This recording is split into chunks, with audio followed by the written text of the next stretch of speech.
അടുത്തടുത്ത വീട്ടിൽ താമസിക്കുന്നുണ്ടെങ്കിലും ശാരദയും കുട്ടിമണിയും പരസ്പരം കാണുന്നില്ല. ശാരദ കുട്ടിമണിയെ ഓർത്ത് വിഷമിക്കുന്നു. എന്നെ എന്റെ മോള് വിളിച്ചതുപോലെ ഒക്കെ ശാരദാമ്മയുടെ തോന്നല. എപ്പോഴും കുട്ടിമണിയല്ലേ മനസ്സിൽ. കുട്ടിമണിയെ കണ്ടെത്താൻ മതികല ശ്രമിക്കുന്നു. നിന്റെ കൂട്ടുകാരന് പൊട്ടിയ എവിടാണെന്ന് കണ്ടെത്തിയോ? തിരക്കിക്കൊണ്ടിരിക്കുക. ജലജയുടെ മൊഴിയെടുക്കാൻ പോലീസ് ആശുപത്രിയിലെത്തുന്നു. മനസ്സിജൻ എന്നെ ബലമായി പിടിച്ചു നിർത്തിക്കൊടുത്തു. ജലജ മതികലയുടെയും രവിയുടെയും സഹായത്തോടെ വയലോരം വീട്ടിലെത്തി വെല്ലുവിളിക്കുന്നു. തേടിപ്പിടിച്ച് കൊന്നിരിക്കും. കുട്ടോ, എന്തുപറ്റി? തളർന്നു വീഴുന്ന കുട്ടിമണിയെയും കൊണ്ട് മനസ്സിജൻ ആശുപത്രിയിലെത്തുന്നു. അവങ്ക സാധാരണമായ ആളുകളല്ല ഡോക്ടർ, ക്രിമിനൽസാ? യെസ്, പോലീസ് തേടുന്ന നേഴ്സിന് സംശയം. അവർ പോലീസിനെ വിളിക്കുന്നു. തുടർന്ന് കാണുക.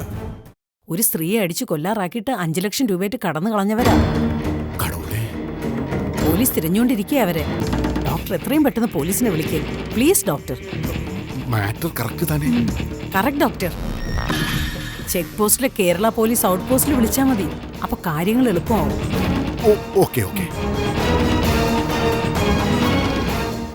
മനുഷ്യ നമുക്ക് പോവാം. മനുഷ്യ പോവാം. ആദ്യം ഇത് മൊത്തം തീരട്ടെ. ശക്തി വേണ്ടേ? ശക്തി വേണം. എന്നാ പിന്നെ ഈ ശക്തി മുഴുവൻ കേറിയിട്ട് നമുക്ക് പോയാ മതി. ഈ കൈ അനക്കാതെ വയ്ക്കണേ. Hello, Kerala police out post தானே சார்? நான் டாக்டர் சக்திவேல். அது வந்து ஒரு முக்கியமான மேட்டர்.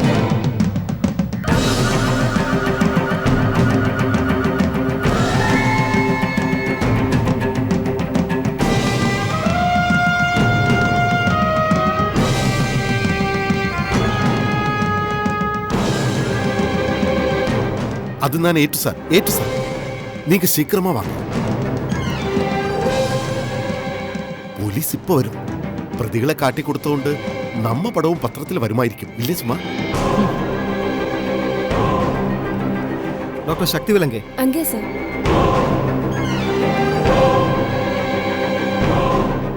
സാർ, എന്നാച്ച്? What happen? അവരെവിടെ? സാർ, അത് வந்து ദാറ്റ്സ് മൈ മിസ്റ്റേക്ക്. എന്നോട് നേഴ്സുക്ക് സംഭവിച്ചൊരു അബദ്ധം. എന്തബദ്ധം? സാർ, അത് வந்து நீங்க அன்வேஷிக்கிற ஆளுகள் சார். പിന്നെ அது வந்து നേഴ്സ് മുന്നാടി പത്രത്തിൽ பார்த்தது അതേ മാതിരി വേറെ ആളുകൾ സാർ. ഇവങ്ക வந்து മലയാള പത്രികക്കാരല്ല. അത് ശരി. ഡോക്ടർക്ക് സംശയം തോന്നിയത് പത്രക്കാരെ. അതുകൊണ്ട് ബാക്കിയുള്ളൊരു ഡീസലും കത്തിച്ചൊരു വെറും വരവ് വരേണ്ടി വന്നു. Once again sorry sir. എന്തോന്ന് സോറി? നിങ്ങളൊരു ഡോക്ടറായത് ഭാഗ്യം. അല്ലെങ്കിൽ വടികുത്തി അച്ഛൻ വരെ വിളിച്ച് 2 തേമ്പേ ഞാൻ പോകത്തുള്ളായിരുന്നു. കേരള പോലീസോട് വിളയാടുവാ. ആ നേഴ്സ് അവിടെ പ്രതികളെ തിരിച്ചറിഞ്ഞ? വീട്ടിലെ പോയച്ചു സാർ. അതെന്താ നിന്നിപ്പിലോള് വീട്ടിലേക്ക് പോയത്? അവളുടെ അച്ഛൻ ഊർസം വലിച്ചു കിടക്കുന്നു പറഞ്ഞ് ഫോൺ വന്നാ? ഇല്ല സാർ, ഡ്യൂട്ടി മുടിഞ്ഞാച്ച്. പിന്നെ പോലീസ് പറയുന്നത് കേട്ടപ്പോ ரொம்ப ഭയന്നിട്ടേ. ரொம்ப ഭയക്കാൻ അവളെ പിടിക്കാനല്ലല്ലോ ഞങ്ങൾ വന്നത്. അതല്ല സാർ, തെറ്റായ വിവരം சொன்னതിന്റെ പേരിൽ സാറ് വഴക്ക് പറയുമോന്ന് ഭയന്ന്. അപ്പൊ ഇനി മുതൽ പോലീസ് സ്റ്റേഷനിലേക്ക് ഒരു കാര്യം വിളിച്ച് പറയുമ്പോ 2 വട്ടം ക്രോസ് ചെക്ക് ചെയ്യണം. കേട്ടല്ലോ? കണ്ടിപ്പാ സാർ. ഇല്ലെങ്കിൽ കണ്ടിക്കും ഞാൻ. വാടോ, വെറുതെ ഓരോ മെനക്കേടൊപ്പിച്ച് വയ്ക്കുന്നത്.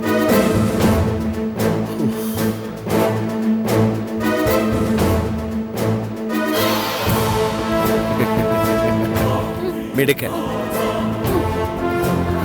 ഞാൻ പറഞ്ഞു തന്ന പോലെ തന്നെ താൻ പറഞ്ഞു. എന്നാ ഗ്രാസ്പിംഗ് പവർ, എന്നാ മെമ്മറി. ഡോക്ടർ ഒറിജിനൽ തന്നെ, വ്യാജനല്ല. പ്ലീസ്, இந்த നേഴ്സ് ഒന്നുമേ ചെയ്തില്ലാതെ. ഇത് ഞങ്ങൾ മലയാളികൾ തമ്മിലുള്ള പ്രശ്നമാണ്. മുല്ലപ്പെരിയാറിന്ന് വെള്ളം മോന്തിയ ബന്ധം വെച്ച് താൻ ഇതിലോട്ടെങ്ങാനും കേറിയുണ്ടല്ലോ. അപ്പൊ ഞാൻ പറഞ്ഞു വന്നത് എന്താന്ന് വെച്ചാ, കേട്ടോടാ സിജ, നമ്മള് മലയാളികളാണെന്ന് അറിഞ്ഞിട്ടും ഇവള് ഈ മാലാഖ ഒന്നും മിണ്ടാതെ നിന്നപ്പോഴേ എനിക്ക് അപകടത്തിന്റെ ചൂരടിച്ചതാ. അതുകൊണ്ടാ ഇവള് വന്ന് ഡോക്ടറെ വിളിച്ചപ്പോ ഞാൻ ഇവളറിയാതെ ഇവളെ ഒന്ന് നോക്കിയത്. അടിമുടി. അപ്പോ ഇവളുടെ കയ്യിലൊരു പത്രം, അതും മലയാളം. ഈ സമയത്ത് നിന്ന നിപ്പില് ഡോക്ടറെ പത്രത്തിൽ നിന്ന് ഇവള് എന്നാ കോപ്പ് വായിച്ചു കേൾപ്പിക്കാനാ? ഇവളപ്പന്റെ ചരമവാർഷികോ? അതാ ഡോക്ടർ പോയ പിറകെ ഞാൻ പമ്മി വെച്ച് പിടിച്ചത്. ഇവിടെ വന്നപ്പോ സിസ്റ്റർ ബ്രദറിനെ കൊണ്ട് പോലീസിനെ വിളിപ്പിക്കും. ഡോക്ടർക്കാണെങ്കിൽ പത്രത്തിൽ പടവും വരണം. ഇവിടെ നിന്റെയും പടം നാളത്തെ പത്രത്തിൽ പറഞ്ഞ കാണോടാ. കണ്ടോളൂ. വേണം വേണം വേണം.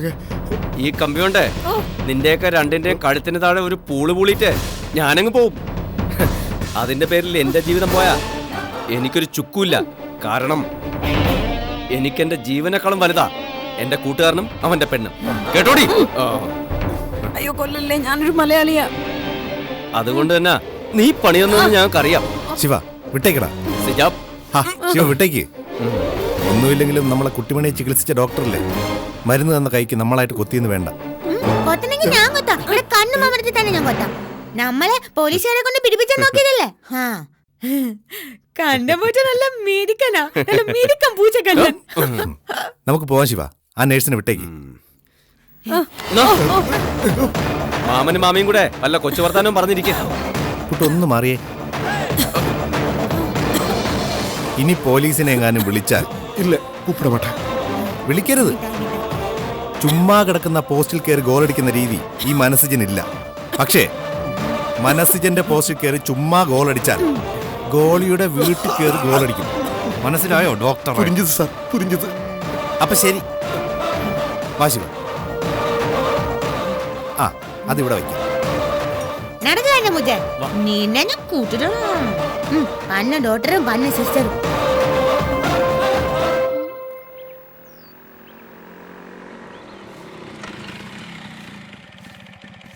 പോവാനാണോ ബാല? അല്ല പേട, നിന്നോട് ചോദിച്ചില്ല. ഞാലിപ്പൂനാ പച്ചേപ്പ. 2 വാഴ പോയി. ആരുടെയോ പശു കയറഴിഞ്ഞ് മേയാൻ കയറിയതാ. കയറ് കുരുങ്ങി വാഴ പെടന്നുപോയി. 2ഉം കൊലച്ച വാഴയായിരുന്നു. അണ്ണാനും കിളിക്കും കുശാലായി. വീട്ടിൽ പഴിപ്പിക്കാനാണോ അത് കടയിൽ കൊണ്ടുപോകാനാണോ? ഇവിടെ എടുക്കാനാ. ആ അത് മതി. ഇന്ദു കൊച്ചിന് സന്തോഷമാകും. അല്ല പുറം നാട്ടിലൊക്കെ വളർന്ന കൊച്ചല്ലേ, അതിങ്ങനെ വാഴക്കൊല പഴിപ്പിക്കുന്നൊന്നും കണ്ടിട്ടുണ്ടാവത്തില്ല. ഓ പിന്നെ ഡൽഹിയിലൊക്കെ വാഴക്കൊല കമ്പ്യൂട്ടറിൽ നിന്നല്ലേ പറിച്ചെടുക്കുന്നത്. ഒന്ന് പോടി. അല്ല ഇന്ദു എന്തി അപ്പച്ചേമേ? ഇന്ദുമോളൊന്ന് പുറത്തു പോയതാ, ഇപ്പൊ വരുമെന്ന് പറഞ്ഞു. ബാലന്റെ ഫോണിൽ വിളിച്ചിട്ട് കിട്ടിയില്ല. അത് പറഞ്ഞു. സത്യം പറഞ്ഞ ഞാനത് സ്വിച്ച് ഓഫ് ചെയ്ത് വെച്ചിരിക്കുകയായിരുന്നു. നീ എന്തിനാ ഫോൺ ഓഫാക്കി വെച്ചത്? എന്തെങ്കിലും അത്യാവശ്യം വന്നാൽ വിളിക്കാനുള്ളതല്ലേ? പിന്നെ അല്ലാതെ ഇതിലൊരെണ്ണം എനിക്കും കിട്ടിയായിരുന്നെങ്കിലും ഞാൻ ഓർത്തിട്ടുണ്ട്. ആ നിനക്ക് എന്നാത്തിനാ ഫോണ്? ദൈവത്തിന്റെ നമ്പറിൽ വിളിച്ച് നാമം ചൊല്ലാനോ? അല്ല, പിശാചിന്റെ നമ്പറിൽ വിളിച്ച് നിങ്ങളെ കുറ്റം പറയാനോ? എന്താ എന്റെ പൊന്നപ്പച്ചിയപ്പാ. അപ്പച്ചിയമ്മേ, ഞാനിത് ഓഫ് ചെയ്ത് വെച്ചതേ നാട്ടുകാരുടെ ചോദ്യങ്ങൾ ഭയന്ന. എല്ലാവർക്കും കുട്ടിമണി എവിടെയാണെന്നറിയണം, ജാമ്യം കിട്ടുമോന്നറിയണം, തൂക്കിക്കൊല്ലുമോ എന്നും അറിയണം. എല്ലാവർക്കും ഇതെല്ലാം ഒരു ആഘോഷം. നമ്മുടെ ചങ്കിന്റെ നീറ്റില് നമുക്കല്ലേ അറിയൂ. അതങ്ങനെ ബാല. പത്രത്തിൽ കൊലപാതകവും ആത്മഹത്യയും കൊള്ളയും പിടിച്ചുപറിയും ഒക്കെ ആശ്വാസത്തോടെ വായിക്കുന്നവരല്ലേ എല്ലാവരും.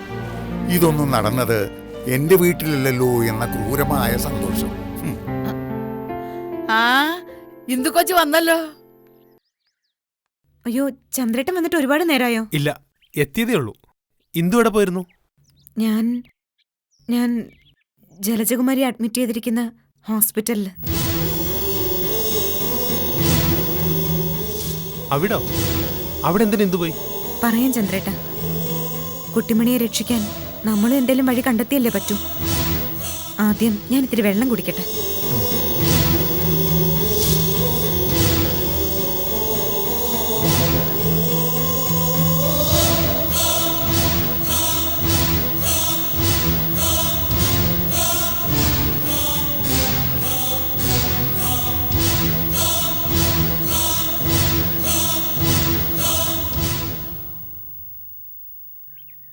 ഞാൻ ഹോസ്പിറ്റലിൽ പോയത് അവിടുന്ന് കുറച്ച് വിവരങ്ങൾ കളക്ട് ചെയ്യാനാ. എന്ത് വിവരങ്ങൾ?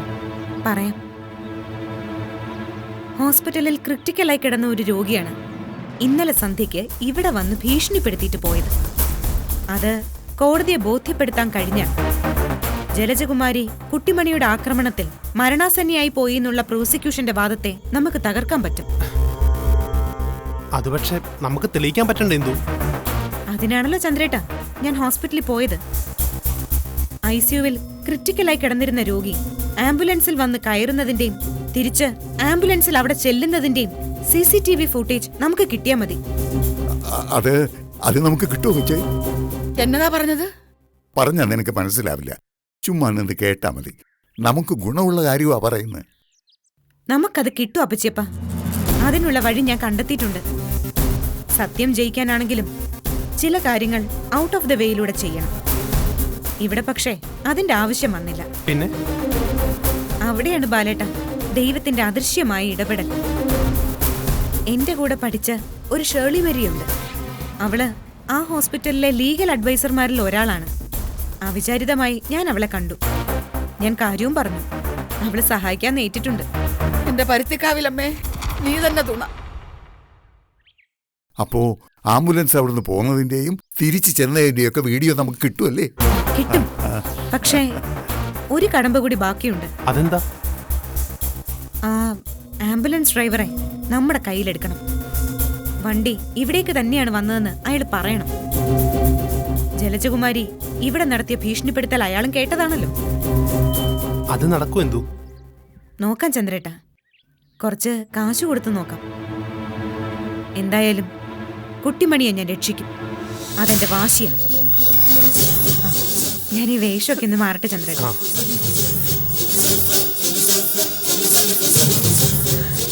ദൈവം അറിഞ്ഞോണ്ടാ ഈ കൊച്ചിനെ ഈ വീട്ടിൽ കൊണ്ട് കയറ്റിയത്. ഓ, കണ്ടില്ലേ അതിന്റെ ഒരു ആത്മാർത്ഥത. പളനി മുരുകൻ അങ്ങനെയൊന്നും കൈവിടത്തില്ലടി. ഹരഹരോ ഹര.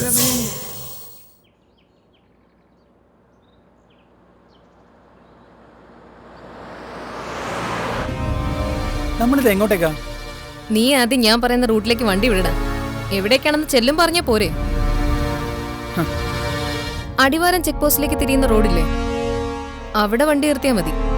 ഓ ശരി.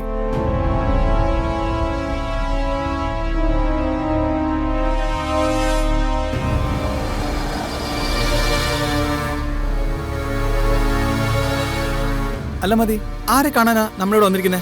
ചേടാ, ഇവനെ കൊണ്ട് വലിയ ശല്യമായല്ലോ. ഒരുമാതിരി കൊച്ചു പിള്ളേരെ കൂട്ട്. ഒരു വായില് തന്നെ 100 സംശയം. എന്താ ഞാൻ നിന്നെ കല്യാണം കഴിക്കാത്തെന്ന് ഇപ്പൊ നിനക്ക് മനസ്സിലായോ?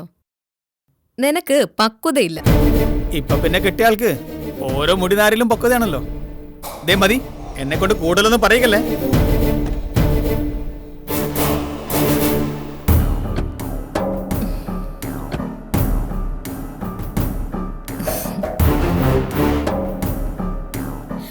എന്താടാ ഇത്?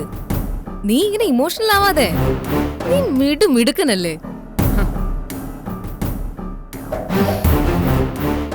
എടാ, ഈ 10-26 വയസ്സിനുള്ളിൽ തന്നെ 4-5 ക്രിമിനൽ കേസ്, അതിൽ തന്നെ 2 വധശ്രമം, 1 കിഡ്നാപ്പിംഗ്, വീട് കയറി ആക്രമണം, പിന്നെ പോലീസിന് നേരെ പെട്രോൾ ബോംബേറ്. നീ പുലിക്കുട്ടിയല്ലേടാ, പുലിക്കുട്ടി. നീ കളിയാക്കൊന്നും വേണ്ട മതി. ആമ്പിള്ളേരായ അങ്ങനെയാ. ഓ സമ്മതിച്ചേ. മതി പറഞ്ഞ പ്രകാരം ഇന്നലെ 50,000 രൂപ ശിവയുടെ അക്കൗണ്ടിലേക്ക് ഇട്ട് കൊടുത്തിട്ടുണ്ട്. കാശിങ്ങനെ വെള്ളം പോലെ ഒഴുകുന്നല്ലാതെ ഒരു പ്രയോജനം നമുക്കില്ലല്ലോ മതി. എനിക്കിപ്പോ ബലമായൊരു സംശയമുണ്ട്. മനസ്സിന് വേണ്ടി ശിവ കളിക്കുന്നൊരു നാടകമാണോ നമ്മളുമായിട്ടുള്ള സഖ്യമെന്ന്?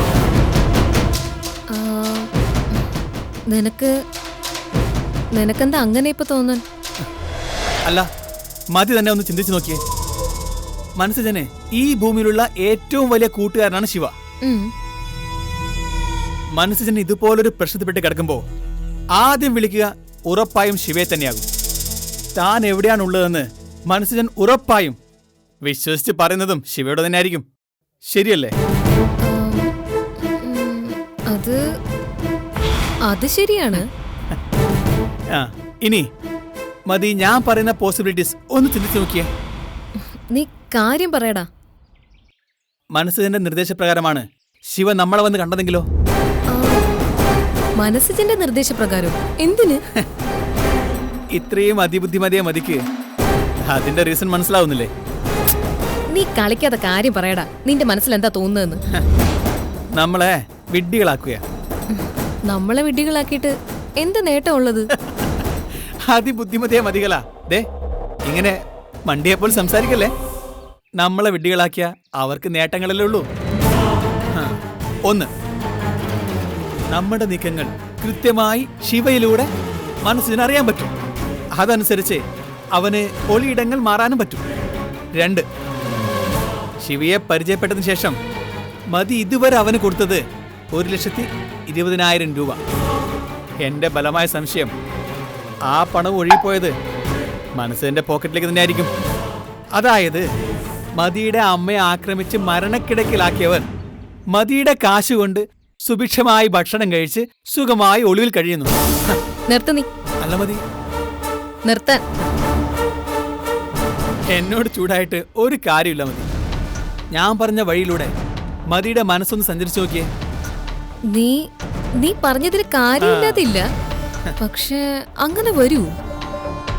വരും മതി. ഒരു ക്രിമിനലിന്റെ മനഃശാസ്ത്രം വേറൊരു ക്രിമിനലിന് നന്നായിട്ട് അറിയാവുന്ന കൂട്ടിക്കോ.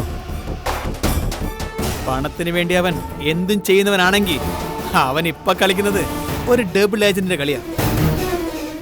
എങ്കിൽ കൊല്ലും ഞാൻ അവനെ. എന്തിനു മതി? അതുകൊണ്ട് നമുക്കെന്ത് കാര്യം? നമ്മുടെ കുറെ കാശ് ഇനിയും പോകുമെന്ന് മാത്രം മിച്ചം. നീ പറയുന്ന ചതിക്ക് ഒരു സാധ്യത ഉണ്ടെങ്കിലും ശിവ ഇപ്പൊ കളിക്കുന്ന കളി അതാവാൻ സാധ്യതയില്ല. എന്തുകൊണ്ട്?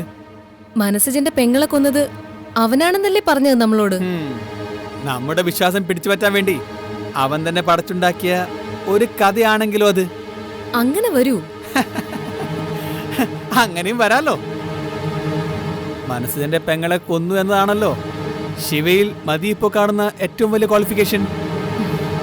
ഇല്ലാത്ത കഥ പറഞ്ഞാണ് അവൻ എന്നെ വീഴ്ത്തിയതെങ്കിൽ അതേ കഥ വെച്ച് തന്നെ ഞാൻ അവനെ വീഴ്ത്തും. ഞാൻ പറഞ്ഞത് അതുപോലെ മതി എടുക്കേണ്ട. എന്റെ മനസ്സിൽ കുറെ ദിവസങ്ങളായി ഉണ്ടായിരുന്ന സംശയങ്ങളാണ് ഞാനിപ്പോ പറഞ്ഞത്. എന്തായാലും അവനൊന്ന് സൂക്ഷിച്ചു. ഞാൻ എന്റെ വഴിയിൽ അവനെ ഫോളോ ചെയ്യുന്നുണ്ട്. മേടിക്കുന്ന കാശിന് പറഞ്ഞ പണി കൃത്യമായി ചെയ്യാൻ പറ അവനോട്. ആദ്യമായിട്ടാ എനിക്ക് നിന്നോടൊരു മതിപ്പ് തോന്നുന്നു. എന്തായാലും നമ്മളെ അങ്ങനെ അങ്ങ് വിഡ്ഢികളാക്കാൻ നമ്മൾ നിന്നു കൊടുക്കത്തില്ലല്ലോ. ഹലോ, ഞങ്ങൾ ഇവിടെ എത്തിയിട്ട് കുറെ നേരമായി. അല്ലെങ്കിൽ നീ എപ്പോഴും താമസിച്ചല്ലേ വരാറുള്ളൂ. എത്തിയെന്നോ? എങ്കിൽ പെട്ടെന്ന് വാ. നിനക്ക് കുറച്ച് കാശ് കെട്ടുന്ന ഒരു കോൾ ഒത്തിട്ടുണ്ട്. ആരാ മതി? ശിവയാണോ? അല്ല. പിന്നെ ഇത് വേറൊരു ശിവ. വേറൊരു ശിവയോ? ദാ വരുന്നുണ്ട്, നോക്ക്. ഇവനായിരുന്ന പാലും പഴവും കൈകളിലേന്തി കിടക്കച്ചി പാലും പഴവും കൈകളിലേന്തി. നിർത്തണങ്ങോട്ട്. അറിയത്തില്ലേ, കുപ്പിവള അണ്ണാച്ചി. സ്ഥലത്തെ പ്രധാന വായി നോക്കിയും വില്ലനും ഒക്കെയാ. അങ്ങനെയൊന്നുമില്ല, അക്കച്ചി എന്നെ പരിചയപ്പെടുത്തി കളിയാക്കിയതാന്ന് എനിക്ക് മനസ്സിലായി. അയ്യോ, ഈ സഞ്ജു സാറിന്റെ കയ്യിൽ നിന്ന് എന്തോരം ഇടിയാ ഞാൻ വാങ്ങിച്ചിരിക്കുന്നേ. നമ്മൾ അവസാനം സാറെന്നെ ഇടിച്ചത് എവിടെ വെച്ചായിരുന്നു? അന്ന് കാറെ കയറ്റിക്കൊണ്ട് വന്ന് ഫോട്ടോയുടെ കാര്യമൊക്കെ പറഞ്ഞ് നല്ല ഗുമ്മൻ ഇടിയായിരുന്നു കേട്ടോ. ഞാനത് വീട്ടിൽ ആലോചിച്ചിരുന്ന് കരയുമായിരുന്നു അക്കച്ചി. എന്നെ അക്കച്ചി അക്കച്ചി എന്ന് വിളിക്കരുത് നിന്നോട് പല പ്രാവശ്യം ഞാൻ പറഞ്ഞിട്ടുണ്ട്. പല പ്രാവശ്യം പറഞ്ഞിട്ടില്ല, 20-22 പ്രാവശ്യം, അതിനപ്പുറം പോയിട്ടില്ല. പിന്നെ കൊണ്ടാട്ടിന്ന് വിളിക്കാൻ എനിക്ക് പേടിയായതുകൊണ്ടല്ലേ. ഇവൻ ചളുക്ക് മേടിച്ചേ അടങ്ങും. ഓ വിട്ട്. നീ എന്നെ ഇനി മുതൽ മാഡം എന്ന് വിളിച്ചാ മതി, കേട്ടല്ലോ? ഓ, കോൾ മീ മാഡം. അക്കച്ചി പറഞ്ഞു. അല്ല, കോൾ മീ മാഡം പറ. എന്നാത്തിനാ എന്നെ വിളിപ്പിച്ചത്? എനിക്ക് നിന്റെ ഒരു സഹായം വേണം. സഹായോ? അക്കച്ചി പറ. എന്റെ ഊരി തന്നെ ഞാൻ സഹായിക്കാൻ നിൽക്കുകയല്ലേ. എന്റെ 6 അടി പൊക്കത്തിലുള്ള ശരീരം അക്കച്ചിക്ക് വേണ്ടി ഞാൻ ഡെഡിക്കേറ്റ് ചെയ്യുന്നു. നീ ഒരുപാട് അങ്ങ് സുഖിപ്പിക്കല്ലേ. നീ ആരാ എന്താന്നൊക്കെ എനിക്ക് നന്നായിട്ട് അറിയാം മോനെ. എന്നെ ബ്ലാക്ക് മെയിൽ ചെയ്ത് കാശ് തട്ടാൻ ശ്രമിച്ചവനല്ലേ നീ? അല്ല, അത് പിന്നെ അക്കച്ചി അതൊക്കെ പഴയ കഥയല്ലേ. അതൊക്കെ എന്തിനാ ഇപ്പോഴും ഓർമ്മിപ്പിക്കുന്നത്? ചില സമയത്ത് ഇങ്ങനെ ചില അബദ്ധങ്ങൾ എനിക്ക് പറ്റാറുണ്ട്, സത്യം അത്. അത് നല്ല ചളുക്കി കിട്ടുമ്പോ മാറുകയും ചെയ്യും. സത്യം അത്. എനിക്ക് നല്ല അടിയുടെ കുറവുണ്ടല്ലേ സാറേ? ഓ എടാ നോണം കെട്ടവനെ. ഞാൻ പറയുന്നത് ആദ്യം നീ ഒന്ന് ശ്രദ്ധിച്ച് കേക്ക്. അക്കച്ചി പറഞ്ഞു, ഞാനിവിടെ ടെലിഫോൺ പോസ്റ്റ് പോലെ നിൽക്കുകയല്ലേ. സ്റ്റോപ്പ് ചെയ്തു. എനിക്കൊരു വിഗ്രഹം വേണം. വിഗ്രഹോ? എന്റേത് മതിയോ? പോരെ. എനിക്കൊരു ദൈവത്തിന്റെ വിഗ്രഹം വേണോന്നാ പറഞ്ഞത്. ദൈവത്തിന്റെ വിഗ്രഹോ? ഇത് നല്ല ആഗ്രഹമാണല്ലോ. എന്ന് വെച്ച് നിനക്ക് വലിയ അത്യാഗ്രഹം ഒന്നും വേണ്ട. ഇല്ല. അല്ല അക്കച്ചി, എനിക്കൊരു സംശയം. അക്കച്ചി അമ്പലം പണിയാൻ പോവാ? എന്നാ പിന്നെ അക്കച്ചിയെ തന്നെ അതിൻ്റെ അകത്ത് പ്രതീക്ഷിച്ചാ പോരെ? നാക്ക് നീട്ടി നിൽക്കുന്ന ഒരു ഫോട്ടോ എടുത്ത് വെച്ചാ മതി. വായടക്കട അങ്ങോട്ട്. അടച്ചു. ഒരു ചെറിയ വിഗ്രഹമാണ് വേണ്ടത്. കുഞ്ഞ് പഞ്ചലോഹത്തിലോ പിച്ചളയിലോ ഒക്കെ തീർത്തിട്ടുള്ളത്. പിച്ചളയിലോ തീർത്തത്. ഗണപതി വിഗ്രഹം മതിയോ? വിഗ്രഹം ഏത് ദൈവത്തിന്റെ ആയാലും മതി. അയ്യപ്പന്റെയോ മുരുകന്റെയോ കൃഷ്ണന്റെയോ ഏതായാലും സാരമില്ല. പക്ഷെ നല്ല വിലയുള്ളതായിരിക്കണം. ആയിക്കോട്ടെ. അപ്പം ഇതിന്റെ കാശ്? ഓ ചാവല്ലേ കിടന്ന്. ചാവുന്നില്ല. നിന്റെ കമ്മീഷനും ചേർത്ത് കാശ് ഞാൻ തരാം. ആദ്യം നീ വിഗ്രഹം റെഡിയാക്കിട്ട് എന്നെ വിളിക്ക്. അല്ല ഇപ്പോ ഞാൻ അല്ല കുഴപ്പമില്ല. അല്ലെ തന്നെ പോയിട്ട് എനിക്ക് കുറെ മെയിൽ ചെക്ക് ചെയ്യാനുണ്ടായിരുന്നേ. മെയിലാ? അയ്യോ അത് ആ മെയിലല്ല, ഫീമെയില്. ഈ വിമൻസ് കോളേജിന്റെ പെണ്ടി കൂടെ പെണ്ണുങ്ങൾ കുറെ ഇങ്ങനെ ഒഴുകി വരും. അത് ചെക്ക് ചെയ്യാൻ. എന്നാ പിന്നെ ഞാൻ പോട്ടെ. കോൾ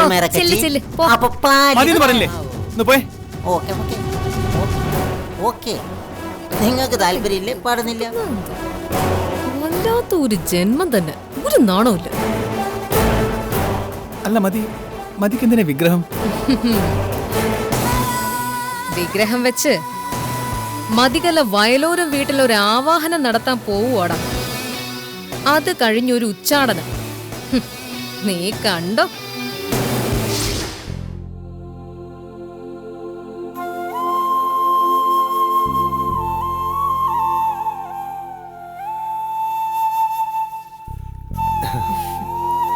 മതി എന്റെ ചന്ദ്രേട്ടാ. ഇതിപ്പോ കുളിപ്പിച്ച് കുഞ്ഞില്ലാണ്ടാവൂന്ന് പറയണ പോലെ ഈ സ്കൂട്ടർ ഇല്ലാണ്ടാവൂല്ലോ. ഇതിനെ എത്ര മിനിക്കിയാലും എനിക്ക് മതിയാവില്ലെന്തു. എത്രയോ കാലമായി ഒരു വളർത്തുമൃഗത്തെ പോലെ കൂടെ കൊണ്ട് നടക്കുന്നതാ. ഇന്നലെ പുറത്തു പോയപ്പോ ഞാൻ ബാങ്കിലൊന്ന് കേറിയായിരുന്നു. കാർ ലോണൊന്ന് ചുമ്മാ പറഞ്ഞതേ ഉള്ളൂ. അപ്പോഴേക്കും ബാങ്ക് മാനേജർ ചാടി വീണു. വേണമെങ്കിൽ കളിപ്പാട്ടത്തിന് വരെ ലോൺ തരാമെന്നുള്ള മട്ടില്ല ബാങ്കിന്റെ നിൽപ്പ്. നമുക്ക് ഈ പഴഞ്ചൻ സ്കൂട്ടർ മാറ്റിയിട്ട് നമുക്ക് കാറിലേക്കൊന്ന് മാറാം. കാറൊക്കെ ഉടനെ വാങ്ങിക്കണോ എന്തു? അതെന്താ ചന്ദ്രേട്ട അങ്ങനെ ഒരു സംശയം? അതും ഞാൻ ഇത്ര ആവശ്യത്തോടെ നിൽക്കുമ്പോ.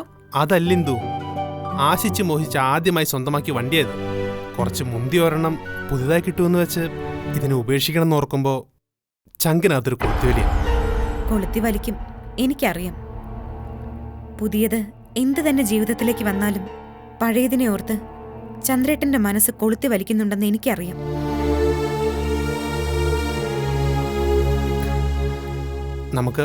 നമുക്ക് കാറ് വാങ്ങാൻ തോന്നും. അങ്ങനെ എനിക്ക് വേണ്ടി എന്റെ പൊന്നു ചന്ദ്രേട്ടൻ ഒന്നും വാങ്ങണ്ട. ഇഷ്ടപ്പെടുകയും ഉപയോഗിക്കുകയും ഒന്നും വേണ്ട. ഒരു ജീവിതം തുടങ്ങാനുള്ള സമയം തന്നെ ചന്ദ്രേട്ടന്റെ മുമ്പിലേക്ക് വെച്ച് തന്നിരിക്കുവാ ഞാൻ. അന്നേരോ ഇന്ദുവിനെന്നെ മുഷിഞ്ഞു തുടങ്ങിയോ? ഒന്നുമില്ല ചന്ദ്രേട്ട. മുഷിയാനും മടുക്കാനും വിട്ടുപോകാനും ഒന്നുമുള്ള പഴക്കമൊന്നും നമുക്കിടയിലായിട്ടില്ലല്ലോ. ചില സമയത്ത് ബാലനെ ആർക്കും പിടികിട്ടില്ല. അതെന്റെ ജാതകദോഷം കൊണ്ടാവും. ഇവിടെ ഇത്രയും പ്രശ്നങ്ങൾ നടക്കുമ്പോൾ നമ്മൾ പുതിയ കാറൊക്കെ മേടിച്ച നാട്ടുകാരെന്ത് കരുതുമെന്ന് ഓർത്തിട്ട എന്തു? നാട്ടുകാരെന്തോർക്കാനാ? നാട്ടുകാരും വീട്ടുകാരും ഒക്കെ എന്തെങ്കിലും ഓർത്താ തന്നെ നമുക്ക് എന്താ ചന്ദ്രേട്ടാ? നമ്മളാ കാറ് വാങ്ങുന്നത്, ലോൺ എടുക്കുന്നത് നമ്മള്, തിരിച്ചടയ്ക്കുന്നതും നമ്മള്. ചന്ദ്രേട്ടന്റെ ഏറ്റവും വലിയ കുഴപ്പം ഇതാ, മറ്റുള്ളവരെ കുറിച്ചുള്ള അനാവശ്യമായ കരുതലും ആദിയും. അവരെന്തു പറയും, ഇവരെന്തു പറയും? എന്റെ ചന്ദ്രേട്ട, കുറേ ആളുകളെ കുത്തി നിറച്ചു പോകുന്ന ഒരു തീവണ്ടി പോലെയാ ജീവിതം. പുറം കാഴ്ചകളൊക്കെ കണ്ട് ആളുകൾ ഇങ്ങനെ പോകുന്നു എന്നല്ലാതെ ആർക്കും ആരുടെയും ജീവിതത്തിൽ തലയിടാനൊന്നും നേരമില്ല. എല്ലാവർക്കും അവരവരുടെ ജീവിതമല്ലേ ചന്ദ്രേട്ട വലുത്. ഇനി ആരെയും തലയിടാൻ വന്നാ തന്നെ നമ്മളത് അനുവദിച്ചു കൊടുത്താലല്ലേ നടക്കൂ. അല്ലെന്തോ ഞാനിങ്ങനെ നമ്മുടെ സമയമൊക്കെ നന്നായിട്ട്. എന്ന് സമയം നന്നാവൂന്നാ ചന്ദ്രേട്ട? വാച്ച് ആരുണ്ടാക്കുന്നതാ? നമ്മള് മനുഷ്യര്. അപ്പോ സമയം ആരുണ്ടാക്കുന്നതാ? നമ്മള് തന്നെ. നല്ല സമയവും നോക്കിയിരുന്ന ജീവിതത്തിൽ ഒരു കാര്യവും നടക്കത്തില്ല ചന്ദ്രേട്ട. അപ്പോ നമ്മൾ എന്ത് ചെയ്യണം? ഉള്ള സമയം നല്ലതാക്കി മാറ്റണം. ഇന്ദു പറയുന്ന ഈ വലിയ വാചകങ്ങളൊന്നും എനിക്ക് മനസ്സിലാവത്തില്ല. ഞാൻ വലിയ വലിയ വാചകങ്ങളൊന്നും പറയുന്നില്ല എന്റെ ചന്ദ്രേട്ട. ജീവിതത്തിലെ കുഞ്ഞു കുഞ്ഞു സത്യങ്ങൾ മാത്രമേ ഞാൻ പറയുന്നുള്ളൂ. പുഴയിലൂടെ ഒഴുകുന്ന വെള്ളം പോലെ സമയവും ജീവിതവും മുമ്പോട്ട് പൊയ്ക്കൊണ്ടിരിക്കുക. സമയവും തിരമാലകളും മനുഷ്യനു വേണ്ടി കാത്തു നിൽക്കില്ല എന്ന് കേട്ടിട്ടില്ലേ? അതുകൊണ്ട് ജീവിക്കാൻ അവസരം കിട്ടുമ്പോ ജീവിക്കണം ചന്ദ്രേട്ട. ജീവിക്കാം, ജീവിക്കണം. ഞാൻ പറഞ്ഞില്ലേ, ഞാൻ പറഞ്ഞിട്ട് ഒന്നും എന്റെ ചന്ദ്രേട്ടൻ ചെയ്യണ്ട. നന്നായിട്ട് ആലോചിച്ചിട്ട് മനസ്സിലാക്കാൻ പറ്റുമെങ്കിൽ മാത്രം ചെയ്താൽ മതി. ഒരു കാര്യം എനിക്ക് പറയാനുള്ളൂ ചന്ദ്രേട്ട, നമ്മള് ഒരാളെ സ്നേഹിച്ചത് മണ്ടത്തരമായി പോയിന്ന് തോന്നരുത്. നമ്മുടെ സ്നേഹം ആ വ്യക്തിക്ക് ഒരു ബാധ്യതയായി പോയി എന്നും ചിന്തിക്കാൻ ഇടവരാതിരുന്നാ മതി. ആ പിന്നെ ഒരു കാര്യം പറയാൻ മറന്നു. ഹോസ്പിറ്റലിൽ നിന്ന് ആ ഷേർലി മരിയെ വിളിച്ചിരുന്നു. ഷേർലി മരിയോ? ഓ, അത് മറന്നോ? എന്റെ പൊന്നു ചന്ദ്രേട്ട, കഴിഞ്ഞ ദിവസം ഞാൻ പറഞ്ഞില്ലേ ഹോസ്പിറ്റലിലെ എന്റെ സുഹൃത്തിനെ കുറിച്ച്, നമ്മളെ സഹായിക്കാവെന്ന് പറഞ്ഞ്, ലീഗൽ അഡ്വൈസർ ഷേർലി മരിയ. ഓ, ഓർക്കുന്നു. എന്തു പറഞ്ഞു ഷേർലി മരിയ? ഞാൻ പറഞ്ഞ കാര്യം അവള് ഭംഗിയായിട്ട് റെഡിയാക്കി വെച്ചിട്ടുണ്ട്. എന്ത്? ആ വീഡിയോയോ? യെസ്. ജലജകുമാരി ആശുപത്രിയിൽ നിന്നും ആംബുലൻസിൽ പുറത്തേക്ക് വരുന്നതും തിരിച്ച് ആശുപത്രിയിൽ എത്തുന്നതുമായ വീഡിയോ. ഇനി ആ ഡ്രൈവറെ കൂടി ഒന്ന് കണ്ടാൽ മതി. ഡ്രൈവറുടെ പേര് അഷ്റഫ്. നോർത്ത് ഗേറ്റിന്റെ അടുത്താ താമസം. ഞാൻ കണ്ടുപിടിച്ചോളാം, കയ്യിലെടുത്തോളാം. അപ്പച്ചിയമ്മ കഴിഞ്ഞ ദിവസം പറയായിരുന്നു, എന്ത്? ദൈവം അറിഞ്ഞു വിട്ടതാ ഇന്ദുവിന് ഈ വീട്ടിലേക്കെന്ന്. അതുകൊള്ളാം. ഒരുപാട് പ്രശ്നങ്ങളുള്ള, ഒരുപാട് പ്രശ്നക്കാരുള്ള വയലോരം വീട്ടിൽ ഒരു ലീഗൽ അഡ്വൈസർ വേണമെന്ന് ദൈവത്തിന് തോന്നിക്കാണും. ചിന്തിക്കുമ്പോ ചിലപ്പോ എല്ലാം ഒരു സ്വപ്നം പോലെ തോന്നും. ജീവിതം ഏതൊക്കെയോ വഴികളിലൂടെ ഒഴുകുന്നു, ആരൊക്കെയോ കൈപിടിച്ച് നടത്തുന്നു. എവിടേക്കാന്നും അറിയത്തില്ല, എത്ര ദൂരം പോകുമെന്നും അറിയത്തില്ല. കർഷകശ്രീ കവിത എഴുതുന്നു. സ്വപ്നത്തെ പറ്റി കേട്ടതുകൊണ്ട് ഒരു കാര്യം ഞാൻ പറയാം. എന്തെന്തു? ചന്ദ്രേട്ടന്റെ ചങ്കു പൊള്ളിക്കുന്ന ഒരു സ്വപ്നത്തിന്റെ കാര്യം. എന്റെ ചങ്ക് പൊള്ളിക്കുന്ന സ്വപ്നോ? അതെ, ഞാൻ കണ്ടൊരു സ്വപ്നം. ഇന്ദു പറയേ. വേണ്ട ചന്ദ്രേട്ട, ഓർത്തപ്പോ തന്നെ എന്റെ മൂഡ് പോയി. പറയൂ. വേണ്ട ചന്ദ്രേട്ട, നമ്മള് സംസാരം തുടങ്ങിയെടുത്ത് തന്നെ വന്ന് നിൽക്കും. എന്ത്? കാറിന്റെ കാര്യത്തിലോ? കാറിന്റെയും സ്കൂട്ടറിന്റെയും മറ പിടിച്ച് വേറെ ചില കാര്യങ്ങളും നമ്മൾ പറഞ്ഞിരുന്നല്ലോ. ചന്ദ്രേട്ടന് അത് നന്നായി മനസ്സിലായിട്ടുമുണ്ട്. അതുകൊണ്ട് വേണ്ട ചന്ദ്രേട്ട. പറയൂ പ്ലീസ്. പറയണോ? എങ്കിൽ കേട്ടോ. ഞാൻ കണ്ട സ്വപ്നത്തിൽ വേറാരുമല്ല, സീതയാണ്. സീത ബാലചന്ദ്രൻ, ബാലേട്ടന്റെ സീത. വല്ലാത്തൊരു സ്വപ്നമായിരുന്നു അത്. ഇരുണ്ട് മൂടിക്കെട്ടിയ ആകാശത്തിന് താഴെ വെളുപ്പാങ്കാലമായിരുന്നോ സന്ധ്യയായിരുന്നോ എന്ന് എനിക്കറിയില്ല. ഒന്ന് മാത്രം കൃത്യമായി ഞാൻ ഇപ്പോഴും കാണുന്നുണ്ട്. സീതയുടെ കണ്ണുകളിലെ തീയ, അത് ഇപ്പോഴും എൻ്റെ ഉള്ളിൽ പൊള്ളിക്കുന്നുണ്ട്. സീത തിരിച്ചു വന്നു എന്നാണോ ഇന്ദു സ്വപ്നം കണ്ടത്? അതെ, സീത തിരിച്ചു വന്നു. എന്റെ മുഖത്തിന് നേരെ വിരൽ ചൂണ്ടി എന്തോ പറയുന്നു. ഇന്ദു അതൊക്കെ ഓർത്ത് കിടന്നിട്ടാ അങ്ങനെ ഒരു സ്വപ്നം കണ്ടത്. ഞാൻ അതൊന്നും ഓർത്ത് കിടക്കേണ്ട കാര്യമില്ലല്ലോ ചന്ദ്രേട്ട. സീതയുടെ തിരിച്ചു വരവിനെ കുറിച്ച് ചിന്തിച്ച് നീറിയും ആധിയിൽ ഉരുകിയൊന്നുമല്ല ഞാൻ മുമ്പോട്ട് പോകുന്നത്. സീതയുടെ ഭർത്താവിനെ ഒരു വഴിവിട്ട പെണ്ണായിട്ട് തട്ടിയെടുത്തൊന്നുമല്ല ഞാൻ. സീത വേണ്ടെന്ന് വെച്ചിട്ട് പോയ ബാലചന്ദ്രനെ ജീവിതത്തിലേക്ക് തിരിച്ചു കൊണ്ടുവന്നവൾ. പിന്നെ നേരത്തെയും പലതവണ പറഞ്ഞിട്ടുള്ളതുപോലെ സീത തിരിച്ചു വന്നാൽ എന്താവും അന്തിമ വിധിയെന്ന് ചിന്തിക്കുമ്പോൾ ഒരു പെടച്ചിലുണ്ട് ഉള്ളില്. കൈകൊട്ടിച്ചിരിക്കാൻ കാത്തു നിൽക്കുന്നവരുണ്ട്. സ്നേഹം ഒരു മണ്ടത്തരമായിന്ന് എനിക്ക് തോന്നാതിരുന്നാ മതി ചന്ദ്രേട്ട.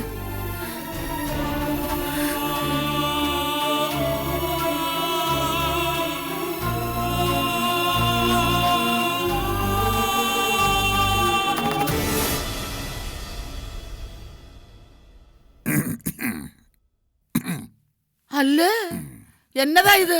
പൗഡർ ഇട്ട് ശിമ്പിളനാവാൻ നോക്കിയിട്ട് മുഖം ദേ കുമ്പളങ്ങ പോലെ ആയല്ലോ. ഇങ്ങോട്ട് തിരി മനുഷ്യ. എന്നതാ ഈ ദേഹത്ത് വാരി പൂശിയിരിക്കുന്നത്? സെന്റല്ല, ഇത് ഏക്കറാ. ഓ, അത്രയ്ക്ക് വാരി പൂശിയിട്ടുണ്ട്. എടി, നമ്മളൊരു സെന്റ് അടിച്ച അത് ദൂരെന്ന് ആളുകൾക്ക് കിട്ടണം. ഒരു സൂചന. എന്നടാ? സൂചന കിട്ടും. നിങ്ങൾ പഴയ പളനി കഥകളും കൊണ്ട് വരുന്നുണ്ട്, ജീവനും കൊണ്ട് ഓടി രക്ഷപ്പെട്ടോളാൻ. നിന്നോട് ഇതൊന്നും പറഞ്ഞിട്ട് കാര്യമില്ല. പണ്ടേ നിനക്ക് വിവരമില്ല. ഇനിയിപ്പോ കതിരയിൽ വളം വെച്ചിട്ട് എന്നാ കാര്യം? ഒന്നുമില്ല. വിവരമില്ലെങ്കിൽ എന്നാ? ഞാൻ ഇത്രയും കാലം ജീവിച്ചില്ലേ? ജീവിക്കാൻ വിവരം വേണമെന്ന് ആരാടി പറഞ്ഞത്? നീയൊക്കെ ദൈവത്തിന് പറ്റുന്ന ചില മറവികളല്ലയോ? പിന്നെ നിങ്ങൾ ദൈവദൂതനല്ലയോ? ദേ രാവിലെ വെറുതെ എന്റെ വായിരിക്കുന്നൊന്നും കേൾക്കരുത്. എന്തിനാ ഇപ്പൊ ഇന്ദുമോള്? ഇത്തിരി ചുക്കുവെള്ളത്തിനാടി. ഇന്ദുമോളെ, എന്തോ ആ മോളെ അപ്പച്ചപ്പൻ ഇത്തിരി ചുക്കുവെള്ളം കൊണ്ടുപോവാ. ദാ വരുന്നു. ആ ബാലനെന്തിയ മോളെ? പോവാൻ ഒരുങ്ങുന്നു. ആ ആ മോളെ, അപ്പച്ചപ്പനൊന്ന് നോക്ക്. എന്തെങ്കിലും കുഴപ്പമുണ്ടോ? ഒരു കുഴപ്പവും ഇല്ലാന്ന് മാത്രമല്ല, നല്ല മിടുമിടുക്കനുമായിട്ടുണ്ട്. ഇത് കേട്ട് ഞെളിയാനാ ഇപ്പൊ ചുക്കുവെള്ളം വേണോന്ന് പറഞ്ഞത്. ഞാൻ എങ്ങനെയുണ്ട് കൊച്ചേ? അപ്പച്ചിയമ്മേ നല്ല മിടുമിടുക്കിയായിട്ടില്ലേ? ഓ എന്റെ കൊച്ചേ, പണ്ടിങ്ങേരെന്നെ പെണ്ണ് കാണാൻ വരുമ്പം ഞാൻ നല്ല കിളി പോലെ ഇരിക്കുകയായിരുന്നു. ഏത് നാട്ടിലാ മോളെ എരുമയെ കിളിയായിട്ട് കൂട്ടുന്നത്? എരുമ രാവിലെ ഞാൻ വല്ലതും വിളിച്ചു പറയും കേട്ടോ. കേട്ടോ കൊച്ചേ, ഇങ്ങനെ ഒരുമാതിരി പടവലങ്ങാക്കി കണ്ണുമൂക്കും വെച്ചതുപോലെയാ. സത്യം പറ കൊച്ചേ, ഇപ്പഴും ഞാൻ തന്നെ അല്ലയോ നല്ല ഗ്രാമർ? ഗ്രാമർ അല്ല, ഗ്ലാമർ. അപ്പച്ചിയമ്മ തന്നെ കൂടുതൽ സുന്ദരി. ആ അങ്ങനെ സമ്മതിച്ചു കൊടുത്തേക്ക് മോളെ. അല്ല മോളുടെ മുഖം എന്താ വല്ലാതിരിക്കുന്നത്? എന്ത് പറ്റി? ഏയ് ഒന്നുമില്ല. അല്ല, എന്തോ ഒരു വാട്ടം ഉണ്ട്. ഇന്ദു കൊച്ചിന് എന്ത് പറ്റി ബാല? വല്ല അസുഖം വല്ലതുമാണോ? അതോ നിങ്ങൾ തമ്മിൽ വഴക്കിട്ടോ? ഞങ്ങള് വഴക്കിടാനോ? എന്നാത്തിന്? വെളുപ്പിനെ ഒരു ദുസ്വപ്നം കണ്ടു അപ്പച്ചിയമ്മേ, അതിന്റെയാ. ആ അർജുനൻ ഫൽഗുനൻ ചൊല്ലിക്കിടന്നാ മതി, ഒരു ദുസ്വപ്നവും പടി കടന്നു വരത്തില്ല. എന്തൊക്കെ ചൊല്ലിയാലും വരേണ്ടത് വരും അല്ലേ ചന്ദ്രേട്ട? അപ്പച്ചിയപ്പം വൈദ്യശാലയിലേക്കല്ലേ? അതെ മോനെ. പിന്നെ പറ്റിയ ഒരാളെ കൂടെ കാണണം. കണ്ടാ പോരാ, ഇങ്ങോട്ട് കൂട്ടിക്കൊണ്ടുവരികയും വേണം. അതാരാ? ആ ലക്ഷ്മീദാസൻ എന്ന അയാളുടെ പേര്. വലിയ മഷിനോട്ടക്കാരനാ. നമ്മുടെ ദോഷങ്ങളൊക്കെ കീറി കൃത്യമായിട്ട് പറയും. മിടുമിടുക്കനാ. ഒരു യാത്രക്കിടയിൽ ഞാൻ പരിചയപ്പെട്ടതാ. നമ്മുടെ വീട്ടിലേക്ക് വരാമെന്ന് പറഞ്ഞിട്ടുണ്ട്. ആ എന്താ ഇവിടുത്തെ ദോഷങ്ങളെന്ന് കണ്ടുപിടിക്കാൻ. ഓ അത് നന്നായി. ഈ ആളുടെ പേര് ഞാനും എവിടെയോ കേട്ടിട്ടുണ്ട്. ദോഷങ്ങൾ എന്താണെന്നറിഞ്ഞ പരിഹാരക്രിയകൾ ചെയ്യാമല്ലോ. പരിഹാരവും പുള്ളിക്കാരൻ തന്നെ പറഞ്ഞുതരും. ഈ മഷിനോട്ടം നടത്തിയ കാണാതായവരൊക്കെ എവിടെയുണ്ടെന്ന് അറിയാവുന്നല്ലേ അപ്പച്ചപ്പ? ആ അങ്ങനാ കൊച്ചാ പറയുന്നത്. കേട്ടിട്ടില്ലേ മഷിയിട്ട് കണ്ടുപിടിക്കാവുന്ന? ഓ എന്റെ ശാരദയും കുട്ടിമണിയും ഒക്കെ എവിടെയാണെന്നൊന്ന് കണ്ടുപിടിച്ചാ മതിയായിരുന്നു. ഒരാളെ വിട്ടുപോയി, സീതയെ കണ്ടുപിടിക്കണ്ടേ? ഓ ഇനിയിപ്പോ എന്നാത്തിന്? ഇനിയിപ്പോ സീതയെ കണ്ടുപിടിച്ചിട്ട് എന്നാത്തിനാ? ഇറങ്ങ മഴ എപ്പോഴാ വരികയെന്ന് പറയാൻ പറ്റില്ല. ഓ ഇങ്ങനെ നാക്ക് വളച്ച് ഇന്നിനി ചതച്ച് കുത്തി പെയ്ത്തായിരിക്കും. ആ വൈദ്യന്റെ അടുത്ത് ചെല്ലുമ്പോ നിന്റെ കുഴപ്പങ്ങളൊക്കെ നീ കൃത്യമായിട്ട് പറഞ്ഞു. എന്റെ കുഴപ്പങ്ങളൊക്കെ ഞാൻ പറഞ്ഞോളാം. നിങ്ങളുടെ കൂർക്കം വലിക്ക് മരുന്ന് കിട്ടുമെന്ന് ചോദിച്ചു. ഓ എന്നാ കൂർക്കം വലിയാണെന്ന്?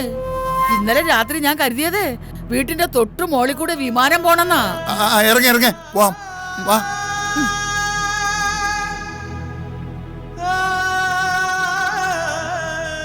പ്രായമാവുമ്പോഴും ഇങ്ങനെ ഒന്നിച്ചു പോകാൻ പറ്റുന്നത് ഒരു ഭാഗ്യമാണ് അല്ലേ ചന്ദ്രേട്ടൻ? പക്ഷേ ചന്ദ്രേട്ടൻ പ്രായമാവുമ്പോൾ ചന്ദ്രേട്ടന്റെ കൂടെ നടക്കുന്നത് ആരാന്ന് ആർക്കറിയാം?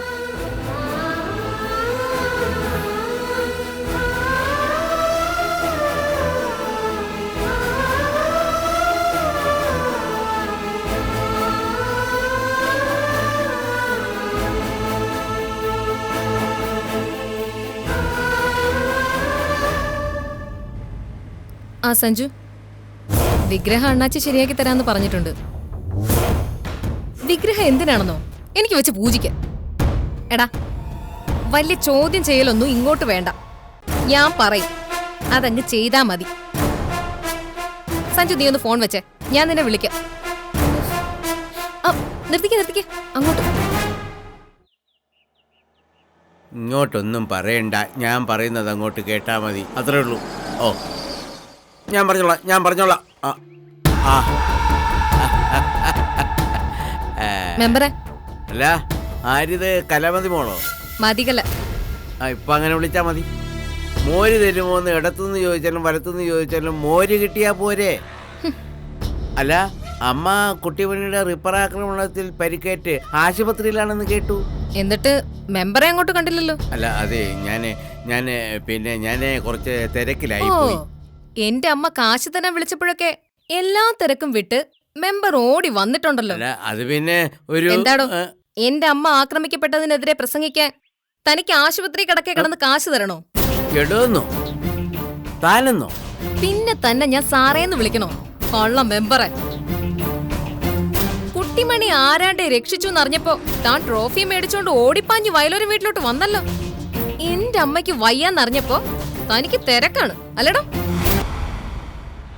എണ്ണി മേടിച്ച കാശിനെ നന്ദി വേണോടോ? നന്ദി. എന്തുവാ ഒരു മെമ്പറോട് ഒച്ച വയ്ക്കാന്നോ? കാശ് മേടിച്ചിട്ടുണ്ടെങ്കിൽ അതിനുള്ള ജോലി ചെയ്തിട്ടുണ്ട്. താൻ കുന്തം ചെയ്തിട്ടുണ്ട്. കുന്തം തന്നെ എന്ത് ചെയ്യണോന്ന് എനിക്ക് നന്നായിട്ട് അറിയാം. കൊച്ചു കുന്തം ചെയ്യും. മെമ്പറേ ഈ കളി തുടങ്ങിയിട്ട് കുറേ കാലമായി. കൊച്ചിനെ കൊണ്ട് പറ്റുന്ന അങ്ങോട്ട് ചെയ്യേ. അല്ല പിന്നെ താൻ ആരോടാ ചലഞ്ച് ചെയ്യുന്നറിയാമോ? ഒരു നരുന്ത് പെണ്ണിനോട്. പിന്നല്ലാതെ. ശരി, താനേ ചെവിയിൽ നുള്ളിക്കോ. ബാക്കി ഞാൻ തനിക്ക് കാണിച്ചു തരാം. ഓ ദാ ചെവിയിൽ നുള്ളി കാണീര്.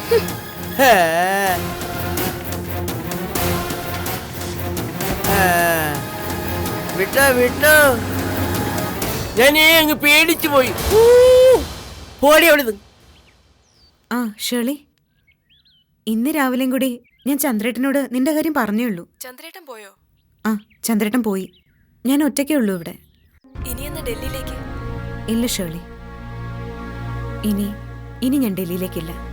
നിനക്കറിയാലോ എനിക്കവിടെ എന്തൊക്കെയാ നഷ്ടപ്പെട്ടെന്ന്. എനിക്കുണ്ടായ നഷ്ടത്തിന്റെ പാതിയെ മറ്റുള്ളവർക്കറിയൂ. എന്നാലും നിനക്ക് ഈ ജീവിതത്തിൽ ഉപേക്ഷിക്കാൻ കഴിയാത്തൊരു ബന്ധമില്ലേ അവിടെ? ദിവസം കഴിയും തോറും ആ ബന്ധം വളരത്തല്ലേ ഉള്ളൂ ഇന്ദു. അതെന്തെങ്കിലും പ്ലീസ് പ്ലീസ് ഒന്നും പറയരുത്. ഇന്ദുവിന് പാസ്റ്റ് ഇല്ല, ഫ്യൂച്ചറും ഇല്ല, പ്രസന്റ് മാത്രം. ചെറുതാണെങ്കിലും സ്വസ്ഥതയുള്ളൊരു ജീവിതം എനിക്കിപ്പോൾ ഉണ്ട്. അത് മതി. ഞാൻ വെക്കുക, പിന്നെ വിളിക്കാം.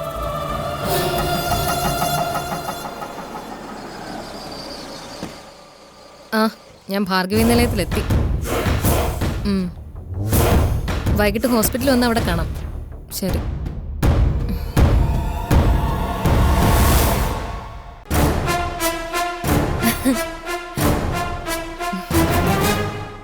എന്താ ഇന്ദുവിടെത്തി? എന്നെ നോക്കി നിൽക്കുന്നത് പോലെ ഉണ്ടല്ലോ. അല്ല, വല്ല വഴക്കിനുള്ള സ്കോപ്പും ഉണ്ടോ? കലമോൾക്ക് അങ്ങനെ തോന്നും. അത് ചിലരുടെ കാഴ്ചയുടെ വൈകല്യ. നമ്മൾ ചിരിച്ചാലും കോക്കറി കാണിച്ചതായി തോന്നും. അമ്മയ്ക്ക് എങ്ങനെയുണ്ട് കലമോളെ? എന്ത് അങ്ങനെ തന്നെ. റൂമിലേക്ക് മാറ്റി. മറ്റന്നാ പോവുമായിരിക്കും.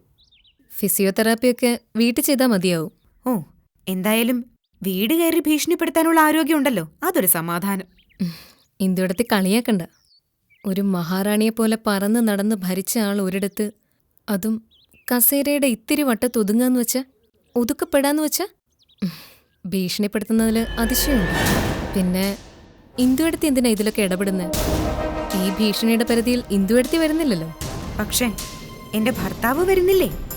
അപ്പൊ പിന്നെ ഇടപെടാതിരിക്കാൻ പറ്റുമോ കലമോളെ?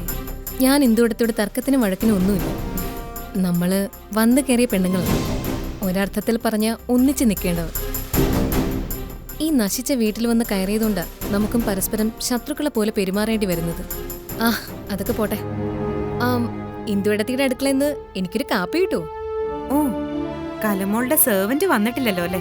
ഓക്കെ, ഞാൻ കാപ്പി ഇട്ട് തരാം. കളിയാക്കണ്ട. ഒരു കാപ്പിയൊക്കെ ഇടാൻ എനിക്കറിയാം. പിന്നെ കാപ്പിയാണേ വേണ്ടത്, പണ്ടത്തെ പോലെ കാപ്പിക്കപ്പല്ല.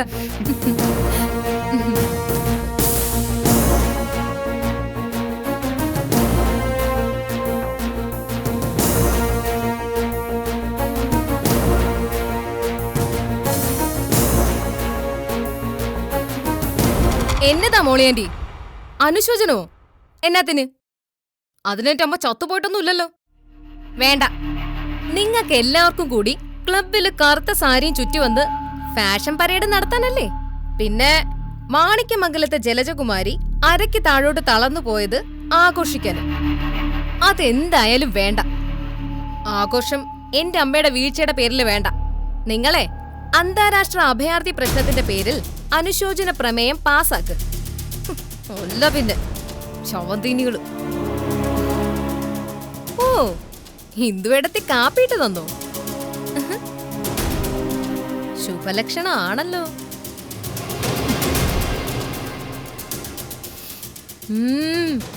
കൊള്ളാം. ഈ കാപ്പിയിൽ പിടിച്ചു തന്നെ ഒരു കളി കളിക്കാം.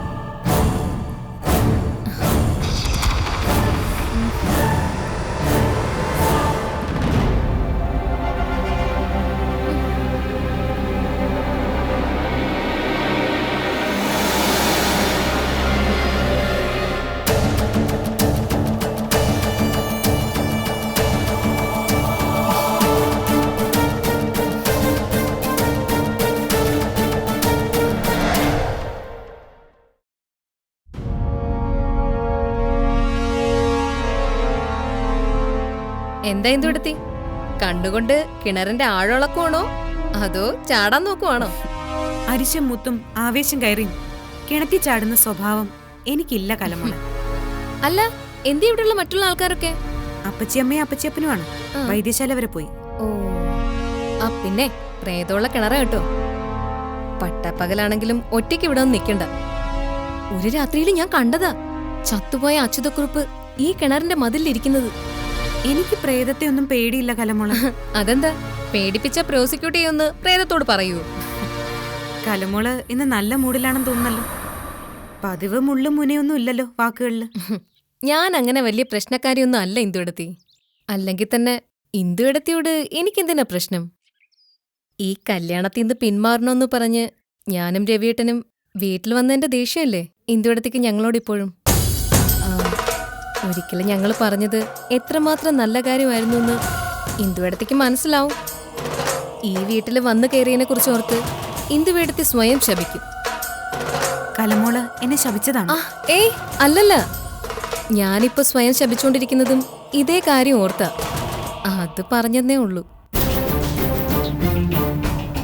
എന്റെ ലൈഫിന് പിന്നെ ഒരു സുരക്ഷിതത്വം ഉണ്ട്.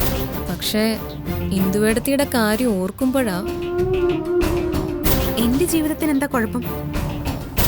മൂർഖൻ പാമ്പുള്ള മുറിയിൽ ഉറങ്ങുന്നത് പോലൊരു ഭീതി ഇന്ദുവേടത്തിക്ക് എപ്പോഴും ഉണ്ട്.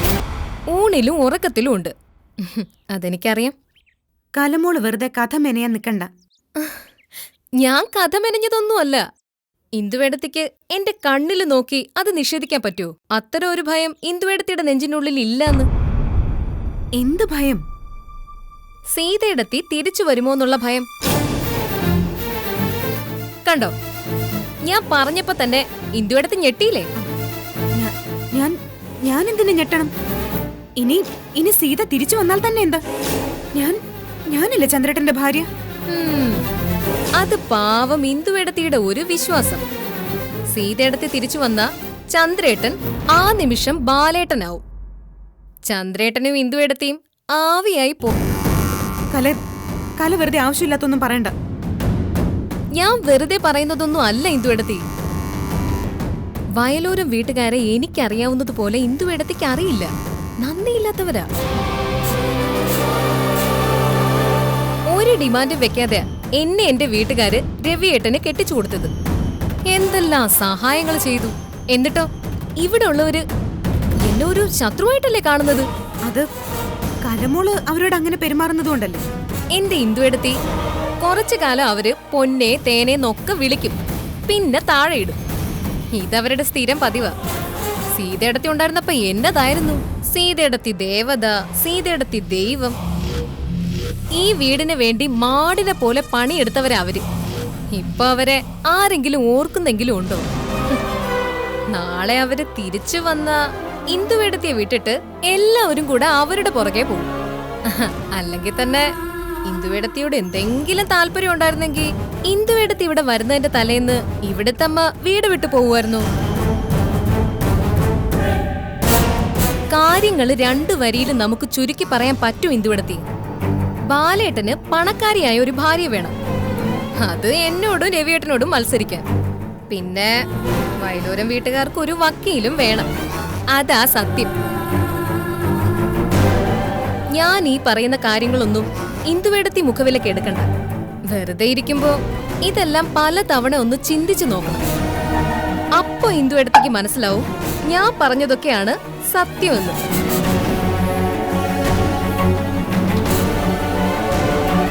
ഉള്ള കാര്യം ഉള്ളതുപോലെ ആരുടെ മുഖത്ത് നോക്കിയും വെട്ടി തുറന്നു പറയുന്നത് കൊണ്ടാ മതികല എല്ലാവരുടെ മുമ്പിലും വില്ലെത്തി. അതിലെനിക്ക് പ്രശ്നമൊന്നുമില്ല.